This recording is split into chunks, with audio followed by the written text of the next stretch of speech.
배터리 때문에 잘려서. 자, 네 번째 문단부터 다시 간단하게 얘기를 하고 들어갈게요. 인간이 패턴 인식 능력을 보유하고 있지만 컴퓨터는 그렇지 않다 비교하고 있습니다. 그리고 패턴 인식을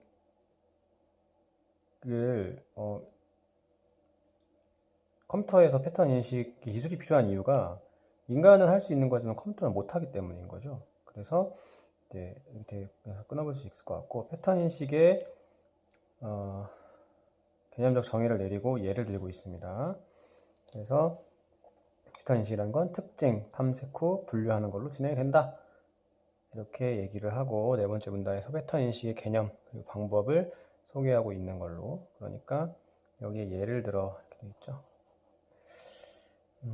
그 다음 문단으로 넘어가서 좀 볼게요. 인간은 감지한 패턴을 기납적인 추론을 통해 일반적 개념이나 단서와 연관을 짓지만, 자, 또 여기 인간과 컴퓨터를 비교하고 있네요. 지금 우리 컴퓨터의 패턴 인식을 얘기하고 있으니까 뒷부분을 좀 자세히 봐야겠죠. 컴퓨터는 패턴 인식을 어떻게 하나? 그러니까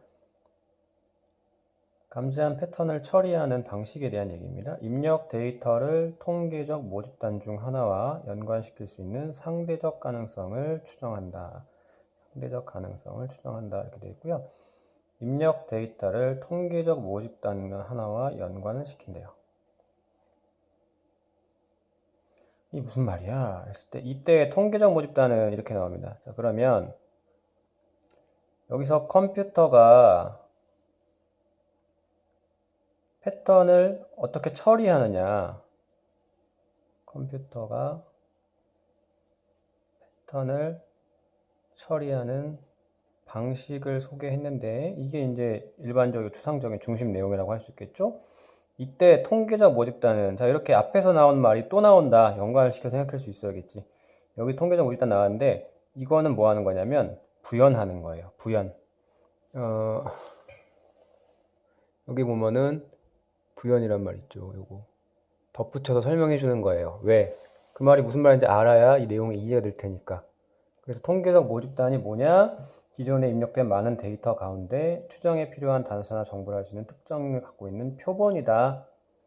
통계적 모집단은 입력 데이터에 대해서 추정에 필요한 단서나 정보를 할 수 있는 특징을 갖고 있는 표본이다. 이렇게 되어 있습니다. 그러면 여기서 또 끊어야겠죠. 추출한 특징, 여기 끊어야겠죠. 이렇게 얘기했는데 사실은 이렇게 미리 판단하시면 안 되고요. 좀 더 읽어봐야 돼요. 추출한 특징이 서로 다른 부류를 얼마나 잘 구분할 수 있는지를 분별력이라고 하는데, 자, 여기 새로운 개념이 나왔죠? 분별력. 그러면 이 문장과 요 앞에 있는 문장은 서로 다른 내용인 거죠. 그러면 여기서부터 여기까지는 통계적 모집단이라고 하는 개념을 부연해주고 있는 부분인 거죠. 그러니까 전체 글의 흐름에서는 좀 떨어져 있는 거라고 볼 수 있겠습니다. 이렇게 글이 흘러가고 있다면 이렇게 좀 이런 글의 흐름에서 좀 비껴나 있는 거라는 거야. 그러니까 길을 잃어버리시면 안 돼요. 글을 읽다 길을 잃어버릴 수 있다고. 근데 여기서 이렇게 이게 끼어 들어간 거구나 해서 이 내용을 이해하기 위한 내용이구나. 만약에 통계적 모집단이라는 말을 내가 미리 알고 있어.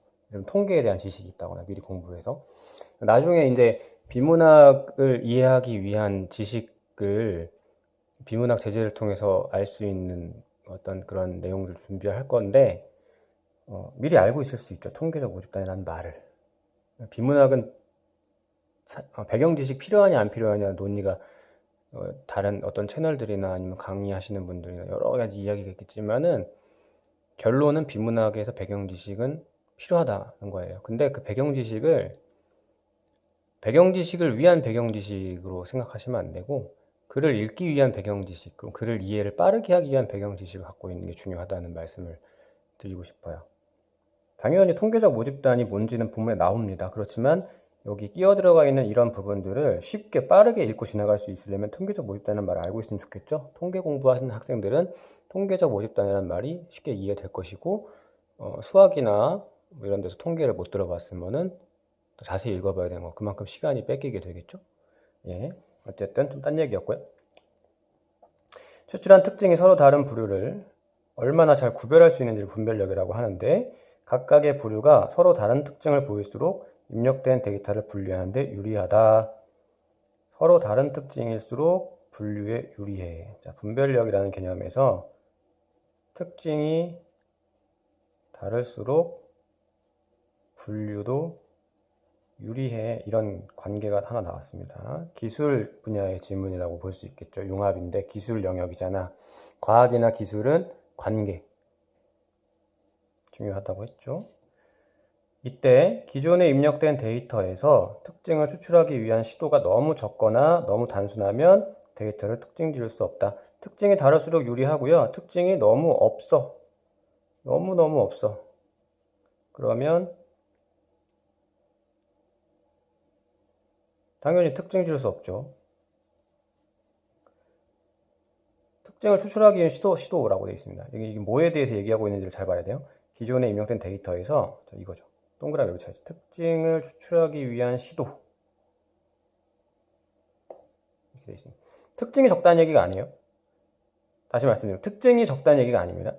특징을 추출하기 위한 시도가 적으면, 특징을 추출하기 위한 시도가 굉장히 많은데, 예를 들어 이럴 수 있다는 거죠. 특징을 추출하기 위해서 여러 번 시도를 해. 근데 특징이 다른 게 별로 없어. 그러면 데이터 분류하는데 유리할까요? 아닐까요? 불리하죠. 왜? 분별력은 서로 다른 특징을 보일수록인데, 근데 특징을 추출하기 위한 시도가 많으면 많을수록 서로 다른 특징이 보일 가능성이 높겠지. 이렇게 좀 어렵게 내면은 이거를 관계들을 잘 따져봐야 되는데, 여기서 제가 지금 똑같은 거라고 했지만 사실 똑같은 게 아니었던 거죠.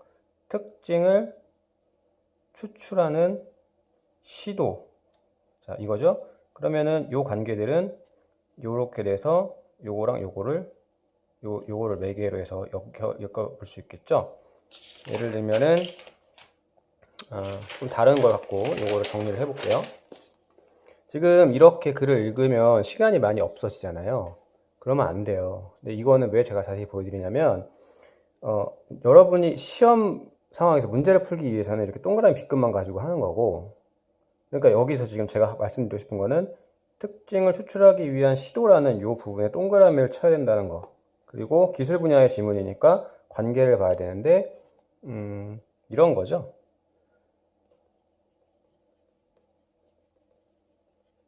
특징에 추출하려고 하는 시도가 많아지면 아마도 특징이 발견이 많아지겠죠? 특징 발견이 많으면 특징이 다를 가능성이 높겠죠? 그러면 분류가 유리해진다. 이거죠. 적어놔도 사실 필기가 너무 엉망이라. 네. 그런데 여기서 특징 추출 시도가 너무 없으면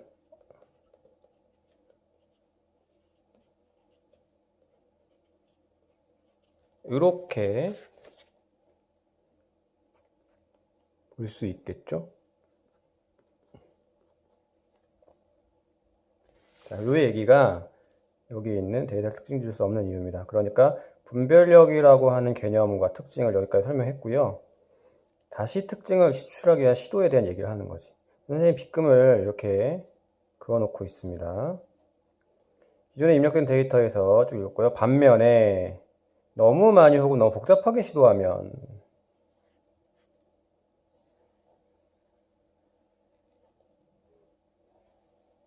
이렇게 되죠. 그러니까 이 마지막에 이렇게 되어 있는 부분은요. 이 부분 지금 보이시죠? 이렇게 여기 이때부터 이렇게 되어 있는 부분은 뭐에 대한 얘기하는 거야? 특징을 추출하기 위한 시도에 대한 얘기죠. 그 경우가 두 가지인 거야. 너무 적거나 단순하면, 너무 많이 복잡하게 시도하면. 계산의 복잡도를 증가시켜 처리 부담이 될 수도 있다. 이를 차원의 저주라고 한다. 자, 그럼 A, B, C라고 묶여 있으니까 문제에서도 이걸 물어보겠죠. 분별력과 계산의 복잡도 그리고 차원의 저주의 관계를요. 파악이 됐습니까? 특징을 많이 보여야 분별력이 좋아지는데 특징을 추출하기엔 시도가 너무 적거나 단순하면 데이터 특징을 질 수 없으니까 분명 당연히 떨어질 것이고, 너무 많이 하면 복잡도가 증가시켜 처리에 부담이 돼. 분별력은 높아지겠지만 처리에 부담이 돼서 차원의 저주에 걸린다, 이런 얘기죠. 네. 계속 읽습니다. 실제로 컴퓨터를 통해 손글씨를 처리하는 과정은 센서를 사용하여 손글씨를 데이터화하고 특징 벡터라는 수학적 표현을 바꾸는 추상화를 거친다. 만약 손으로 쓴 6을 추상화한다면, 자, 추상화를 거친다, 만약 추상화한다면, 이런 것들을 보입니다. 그러면 뭐예요? 여기서부터는 예시죠. 그럼 당연히 만약 이 문장 앞에서 끊어주겠죠. 뭐에 대한 예시야? 추상화에 대한 예시잖아. 그러면은 이 앞에 있는 부분은 추상화라고 하는 이런 단어 있죠. 추상화의 과정의 일반적인 중심 내용인 거죠. 추상적인 내용. 추상화 어떻게 합니까? 센서로 데이터화해서 특징 벡터라는 수학적 표현으로 바꾸는 추상화를 거친다고 하는 거예요. 그러면 이게 무슨 말이지? 라고 당연히 모르겠지. 그러면 이제 뒤에 있는 예시를 읽는 거죠. 그러면 예시를 보면 되겠죠? 그러니까 여기서는 추상화 과정의 얘가 이 문단에 다뤄지고 있다, 이렇게 생각하시면 되겠습니다. 만약 손으로 쓴 숫자 6을 추상한다면 먼저 6을 가로와 세로로 각각 8등분한다. 그렇게 생겨난 64개의 칸을 8, 8, 64니까 센서로 감지하여 그림과 같이 인식되었다면 1로, 인식되지 않았다면 0으로 표시한다. 그림을 볼까요?